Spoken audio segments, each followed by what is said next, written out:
নমস্কাৰ, মই নাং নয়নমণি গগৈ আৰু আজিৰ পৰা প্ৰায় আমি ইয়াত শিৱসাগৰত বিভিন্ন কীৰ্তিচিহ্নবিলাকত আমি টুৰিষ্ট গাইড ৰূপে আমি আছোঁ। আমি বাহিৰৰ পৰা অহা বা যিসকল বা লোকেল টুৰিষ্টেই হওক, আমি তেওঁলোকক শিৱসাগৰৰ ঐতিহাসিক তলাতল ঘৰ, ৰংঘৰ আৰু সমগ্ৰ জিলাখনৰ বিষয়ে কিছু বিশদভাৱে আমি নিজে যিখিনি জানো ক'বলৈ চেষ্টা কৰোঁ বা তেওঁলোকে যিখিনি জানে আমি লওঁ। তেনেকৈ আমি টুৰিষ্ট গাইড ৰূপে আমি কৰ্মৰত হৈ আছোঁ। আৰু ঘৰ মোৰ শিৱসাগৰ টাউনতে, শিৱসাগৰ ষ্টেচন চাৰিআলিতে। ভালে। আৰু তলাতল ঘৰৰ সোমোৱাত মূল প্ৰৱেশদ্বাৰত কেইবাখনো দৰ্জা আছিলে। পানীদুৱাৰ, বৰদুৱাৰ, নদুৱাৰ। অৰ্থাৎ পানীদুৱাৰেদি সাধাৰণ মানুহবোৰ আহিছিল, নদুৱাৰেদি নতুন আলহী আৰু বৰদুৱাৰেদি ৰজা আহিছিল। আপোনালোকে যদি সকলোৱে তলাতল ঘৰলৈ আহে, দুফালে দুটা পুখুৰী দেখিব। অৰ্থাৎ আপোনালোকে যদি চাই সোঁফালে এটা সেইটো দেখিছেনে, সেইটো এটা পুখুৰী দেখিব, সেইটো হৈছে খটখটি পুখুৰী। আৰু খটখটি পুখুৰীটো হৈছে ৰজাই কাপোৰ কানি ধোৱাৰ বাবে ব্যৱহাৰ কৰিছিল। আৰু বাওঁ চাইডে এইটো হৈছে মিঠা পুখুৰী। মিঠা পুখুৰী অৰ্থাৎ আহোমৰ দিনত পুখুৰী খানোতে এজন স্পেচিয়েলিষ্টে মাটিটো চেলেকি চায়, আৰু মাটিটো চেলেকি চাওঁতে যদি মিঠা পায় তাতে তেওঁ পুখুৰীটো বনাইছিল। গম পাইছেনে? এই পুখুৰীটো সেইকাৰণে মিঠা পুখুৰী। আৰু কোনোবাই এই পুখুৰীটোক মানে সোণতোলা পুখুৰী বুলি কয়। মোৱামৰীয়া বিদ্ৰোহৰ সময়ত এই পুখুৰীটো সম্পূৰ্ণৰূপে মানে ৰজাৰ ৰাণীসকলে নিজৰ পিন্ধি থকা আ অলংকাৰবোৰ দলিয়াই দিছিলে। গম পাইছেনে? সেইকাৰণে এই সোণতোলা পুখুৰী বুলি কোৱা হয়। এতিয়া আমি তলৰ পৰা গৈ আমি সকলো চাম আহক। তলাতল ঘৰৰ আটাইতকৈ মানে ইণ্টাৰেষ্টিং কথাটো হৈছে ইয়াত তিনিটা ভিতৰতে গড় আছে। মানে আপোনালোকে যদি দেখিছে ৱালখন, এইখনো এখন গড়, আৰু এই গড়খনৰ নামটো হৈছে জোংগড়। অৰ্থাৎ বাজগড়, ভিতৰগড় আৰু জোংগড়। বাহিৰৰ যিটো এলেকা হৈছে সেইটো হৈছে বাজগড়, আৰু ভিতৰৰ যিটো এলেকা সেইটো হৈছে ভিতৰঘৰ, আৰু এই ৱালখন হৈছে জোংগড়। এতিয়া হওক আমি আগলৈ। চতাই ঘৰ বুলি কোৱা হয়। চতাই ঘৰ ন? এইবিলাকক চতাই ঘৰ বুলি কোৱা হয়। আৰু ইণ্টাৰেষ্টিংকে সেই বাটটো যে দেখিছে, সেই বাটটো মানে এতিয়া আমি ভাবিব যে প্ৰত্যেক মানুহে মানে সেইফালে পাৰ হ'ব পৰা বুলি ভাবিব, হয় নাই? কিন্তু কোনো মানুহ সেইফালেদি পাৰ হ'ব নোৱাৰে। অৰ্থাৎ শত্ৰুৱে যেতিয়া এইফালেদি দৌৰিব, এইফালে দৌৰি পেলাই পলাও যাওঁ মানে শত্ৰুক এইফালেদি ৰজাই খেদি যাব। শত্ৰুৱে ভাবিব সেইটো যাব পাৰি, কিন্তু নোৱাৰে, তাত গৈ মানে লাগি ধৰিব। মানে অৰ্থাৎ তলাতলৰ অৰ্থটোৱে এইটো হৈছে মানে তলাতল, অৰ্থাৎ শত্ৰুৱে উৱাজি নাপায়, ৰজাৰ আগত আকৌ নিজে ধৰা দিব। এইটো সুৰংগ নহয়, এইটো খান্দিছিলেহে কিবা কিবি পায় বুলি। আৰু এইটো হৈছে চতাই ঘৰ। যদিও আহোমৰ ৰজাৰ দিনত ঘোঁৰা ব্যৱহাৰ হোৱা নাছিলে, বাহিৰৰ পৰা ঘোঁৰা লৈ আহিছিলে, ইয়াতে ঘোঁৰাশাল বা চতাই ঘৰ বুলি কোৱা হয়। সেইটো বন্ধ কৰিলে পুতাশালৰ পাত্ৰ আছে ভিতৰেদি। এইটো কলেজে বন্ধ কৰি দিছে আৰু।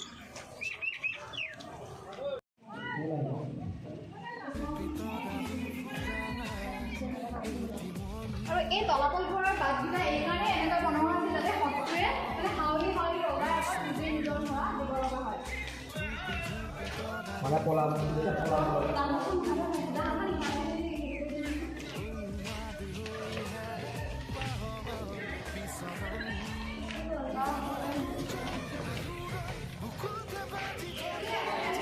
এক ছেকেণ্ড এই মোবাইলটো ইয়াত আহিছে নেকি? এইটো বহুত লোকে কয় এইটো শিৱলিংগ বুলি কয়, কিন্তু বহুতে হ'লেও আহোমসকলে মহিলাসকলক মানে বহুত ওপৰত স্থান দিছিল। সেই মহিলাসকলৰ প্ৰস্ৰাৱ কৰা গৃহ এইটো ভিতৰতে মানে বনাই দিছিল। এইটো আচলতে মহিলাসকলৰ প্ৰস্ৰাৱ কৰা গৃহ। আৰু এই ৰুমবোৰ যে আপোনালোকে এটা আন্ধাৰ দেখিছে, ৰুমবোৰ আৰু পোহৰ ব্যৱস্থা কেনেকুৱা, আচলতে তেনেকুৱা পাকঘৰত এখন ডাঙৰ পিতলৰ কাঁহী লগাই দিয়া হৈছিল। যেতিয়া পোহৰটো আহি পিতলৰ কাঁহীখনত পৰেহি, আৰু পিতলৰ কাঁহীখনত গোটেই ৰুমটো পোহৰ দিয়ে। আমি এতিয়া ৰজাৰ দৰে কাহিনালৈ যাওঁ।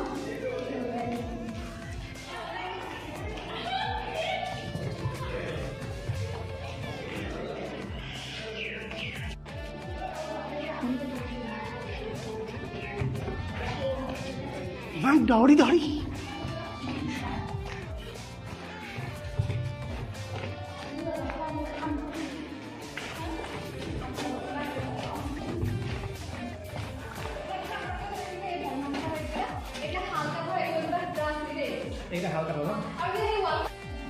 কওকচোন।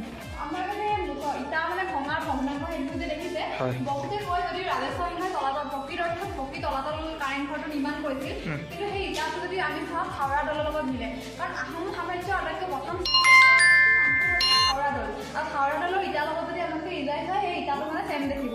আমি ইয়াৰ পৰা এটা অনুমান কৰোঁ আচলতে স্বৰ্গদেৱ ৰুদ্ৰসিংহই এই ৰাজকাৰেংটো ব্যৱহাৰ কৰিছিল থাকিবলৈ।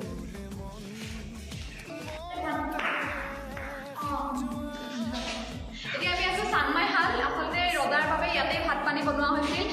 এতিয়া যিসকলে মানে চাংমাই লিখে তেওঁলোকক খোৱা বোৱা খাদ্যসমূহৰ কাৰণে তদাৰক কৰিবলৈ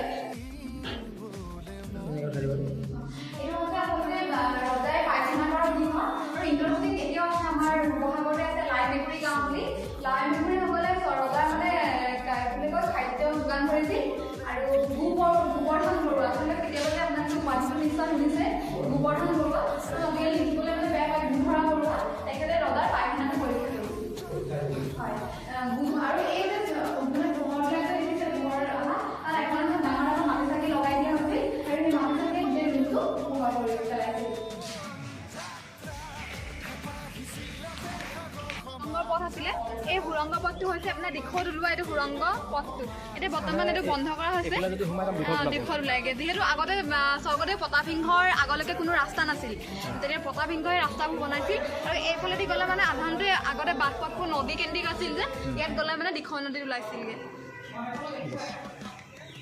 ইয়াতে পাৰিলে কিবা গংগা পালেটো গংগানদীৰ সুৰংগ পথ চালে এইটো মানে ইয়াত যদি টিপাটো মাৰে মানে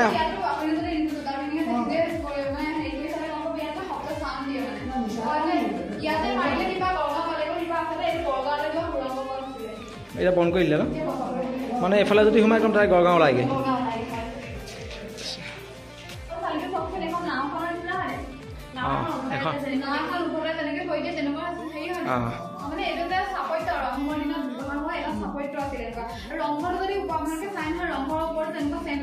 ছেম আছে চাইছিলোঁ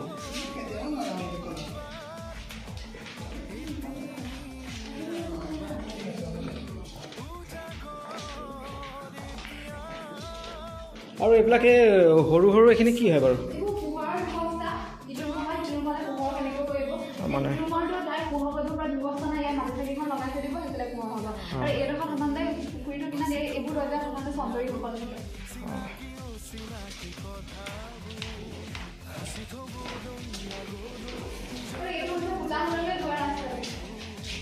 কলৈ যায় আৰু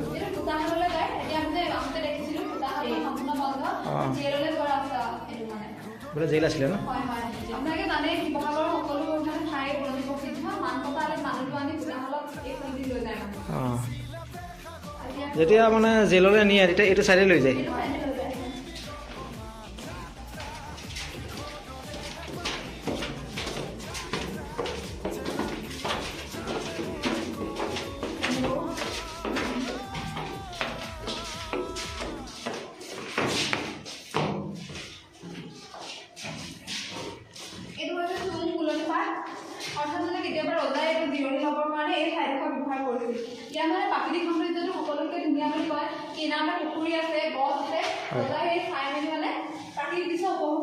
নামটো কি আছিলে চোন বুলনি পাত এইটো ছেম ন মানে ৰাজমাসকলৰ কথা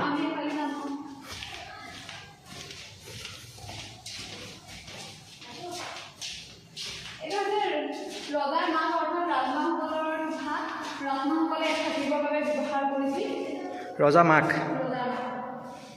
এইটো বহুত আন্ধাৰে গ'ল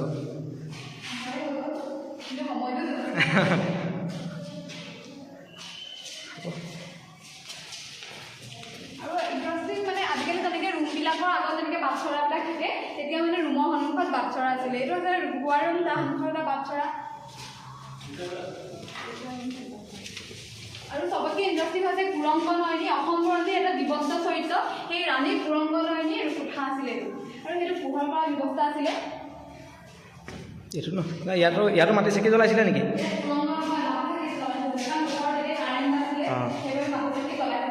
ইয়াত মাটি চাকি জ্বলাই ৰুমটো পোহৰ কৰিছিলে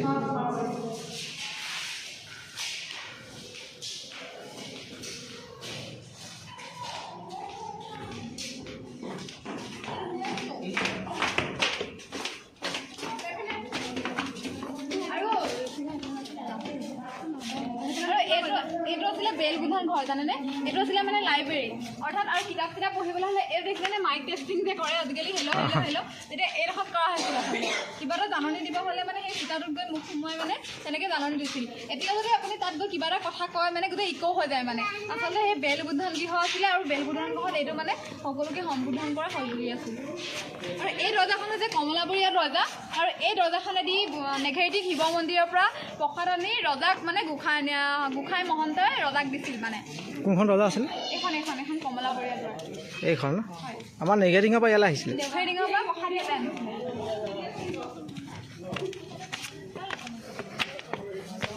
আৰু ইয়াত মানে বহুতে কয় কয় যে এই চিটকেইটা যে ইয়াতে 5টা আছিলে বহুতে কয় কিন্তু আমি এটা কথা মানে ভাবোঁ চাগে অসম ৰজাক গোসাঁই মহন্তই প্ৰসাদ দিছিলে ইয়াত 5জন বহিছিলে চাগে ইয়াত ৰজা স্বৰ্গদেউ যাক মানে ৰজাক স্বৰ্গদেউ বুলি কোৱা হয় আৰু ইয়াত হৈছে বুঢ়া গোহাঁই বৰগোহাঁই বৰপাত্ৰ গোহাঁই বৰবৰুৱা আৰু বৰফুকন মানে আৰু এইটো হৈছে শিৱ মন্দিৰটো বহুতে মানে কামদেৱৰ মন্দিৰ বুলি কোৱা হয় এনে একচুৱেলি এইটো শিৱ মন্দিৰ হয় শিৱ মন্দিৰে হয় কিন্তু সেই সময়ত মানে ৰাজেশ্বৰ সিংহই মানে নাৰীক বহুতো মানে আকৰ্ষণ দিছিল মানে সেইকাৰণে কোৱা হয় যে এইটো মানে কামদেৱৰ মন্দিৰ বুলি কোৱা হয় আৰু ইয়াৰ ভিতৰত যদি চাই শিৱ মূৰ্তি সাধাৰণতে নাই কিন্তু দুৰ্গা দেৱীৰ মানে বহুভুজ বা কেইবাখনো হাত থকা স্থাপত্য হয় নহয় তেতিয়াহ'লে যদি মন্দিৰটো নাই এতিয়া ইয়াত শিৱ মন্দিৰটো কিয় হ'ল মানে শিৱ মন্দিৰ মানে ৰাজেশ্বৰ সিংহ মানে কি নাৰীৰ প্ৰতি মানে বহুতো হেৰি আছিল আপোনালোকে জানে আগতে ৰজাৰ মানে 100জনীতকৈ ওপৰৰ কুঁৱৰীয়ে থাকে মানে সেই কুঁৱৰীসকলে ভিতৰতে পূজা কৰিবৰ কাৰণে আচলতে মানে মন্দিৰটো চাগে বনাই দিছিল মানে আৰু শিৱ যিহেতু কামদেৱ যিহেতু শিৱৰ ভক্ত মানে সেইকাৰণে আমি এইটো মানে কামদেৱতা বা কামদেৱৰ মন্দিৰ এতিয়াতো এনেই কামদেৱ মন্দিৰ বুলি জনা যায় কামদেৱ মন্দিৰ বা শিৱ মন্দিৰ ত্ৰিশূল পাছে আমি শিৱ মন্দিৰ বুলি ক'ব পাৰোঁ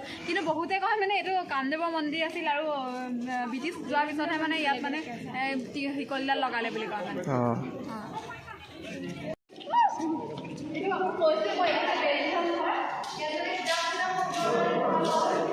এইটো মানে লাইব্ৰেৰী হয় ন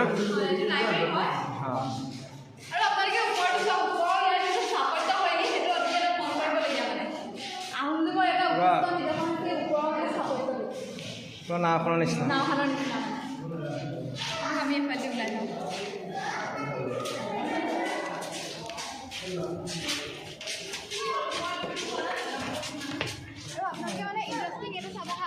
এইবোৰ যে গাঁত বুজে আছে যে ইয়াৰ ওপৰতো মানে এটা মানে হেৰি আছিলে কাঠৰ এটা ঘৰ আছিলে মোৱামৰীয়া গণবিদ্ৰোহৰ সময়ত এই ঘৰটো সম্পূৰ্ণ জ্বলাই দিছিলে গম পাইছেনে আৰু এই সন্মুখত এডোখৰ বাটচৰা সেইডোখৰ বৰচৰা ভিতৰচৰা আৰু সৰুচৰা এই বৰচৰাত মানে ৰজাই পাত্ৰ মন্ত্ৰীসকলৰ সৈতে আলোচনা কৰিছিল আৰু ইয়াত খন্তেক মানে ৰাজসভা বহিছিল এই মাজৰ ঘৰটোতে আহোমৰ ৰাজসভা বহিছিল আৰু এই সিফালৰ যিটো সৰুচৰা তাত ৰজাই জিৰণি লৈছিল আৰু আপোনালোকে সেইটো কৈছে প্ৰসূতি গৃহ আৰু এইখন হৈছে বেচাল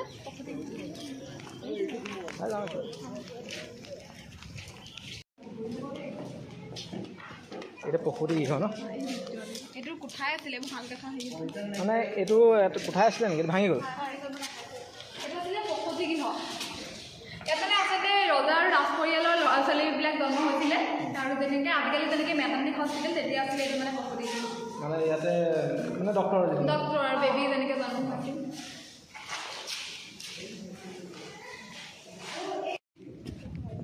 এইবিলাক যে দেখিছে যে শালকাঠৰ এইবিলাক যে দেখিছে যে এই বস্তুটো শালকাঠৰ মানে একোটা একোটা কোঠা আছিল মানে ইয়াত শালকাঠৰ খুঁটা আছে শালকাঠৰ মানে খুঁটা আছিল আৰু সেইফালে গ'লে এটা খুঁটাটোৰ নিচিনা গোল এটা মানে হেৰি কৰিব আপোনালোকে সেইটো এটা মানে শালকাঠৰ এটা খুঁটা আছিল আৰু এই খটখটিটোক কোৱা হয় নাচনী দুৱাৰ অৰ্থাৎ যেতিয়া ৰাজদুৱাৰত যেতিয়া ৰজা মানে ল'ৰা ছোৱালী জন্ম হয় সেই নাচনী আহি মানে ৱেলকাম কৰি ৱেলকাম গেটেদি উলিয়াই নিয়ে মানে এইখন আছিলে ৱেলকাম গেট মানে এফালেদি আহে আৰু ৱেলকাম কৰে বা এফালেদি লৈ যায়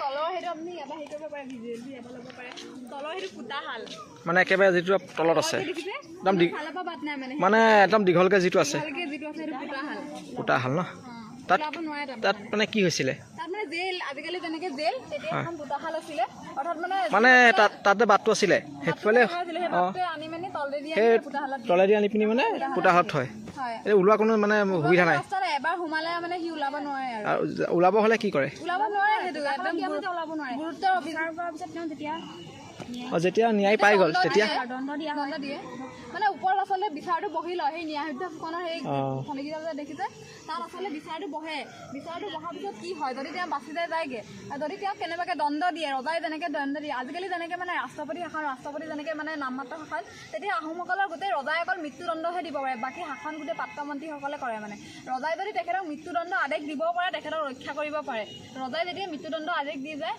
তেখেতে আদেশ দিয়া মাত্ৰ সেই তলৰ ৰজাখনে গৈ তাত সোমাই দিয়েগৈ আৰু তাত মানে ফুটাশালত এবাৰ সোমাই মানে তাত তেতিয়াহে সোমায় যেতিয়া একবাৰ মৃত্যুদণ্ড হয় মৃত্যুদণ্ড নোহোৱালৈকে মানে তাত নোসোমোৱাই তলত যে এইবিলাক মানে কলা যে হৈ আছে সম্পূৰ্ণ মাটিডোখৰ এইবিলাক মানে সেই জুই যে লগাইছিল যে সেইকাৰণে কলা আৰু এই ৱালবিলাক যে জিলিকি থাকে তাত আচলতে দিশত এটা মানে শামুক পোৱা গৈছিল সেই শামুকৰ চূণটো মিলাই হাঁহ কণী বৰা চাউল মাটি এটা কৰাল প্ৰস্তুত কৰিছে সেই কৰালেদি এইবিলাক বনাইছে মানে গোটেই কাৰেংঘৰটো বা গোটেই মনুমেণ্টছখিনি মানে সেইকাৰণে জিলিকনিটো ওলাই মানে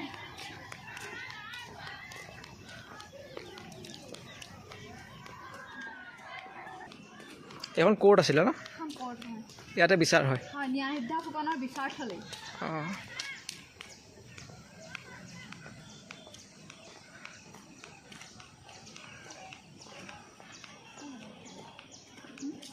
আৰু ইয়াত চাওক ইয়াত কিছুমান মানে ইমান ধুনীয়া স্থাপত্য আছে এতিয়া কালৰ কমত মানে এইবোৰ জহি থৈ গৈছে ফুলবোৰ দেখিছা নাই সেইবিলাক মানে তেতিয়া স্থাপত্য আৰু আপোনালোকে যদি মানে ৰংঘৰটো যায় ৰংঘৰৰ গাটোতো গোটেই কিছুমান ফুল আছে যিবিলাক ফুল মানে এতিয়া আমাৰ অসমৰ শিপিনীসকল তাঁতত বোৱা আপোনাৰ ফুলবোৰ আপোনালোকে দেখিবলৈ পাব অঁ তাত আছে হয় গামোচাত যিসকল বৈছে ৰংঘৰটো পিছ চাইডে গোটেইবোৰ মানে দেখিবলৈ পাব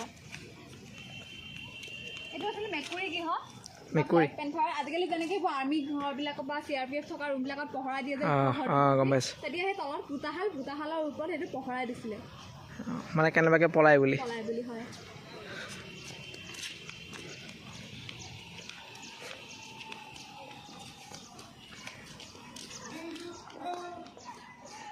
হ'বনে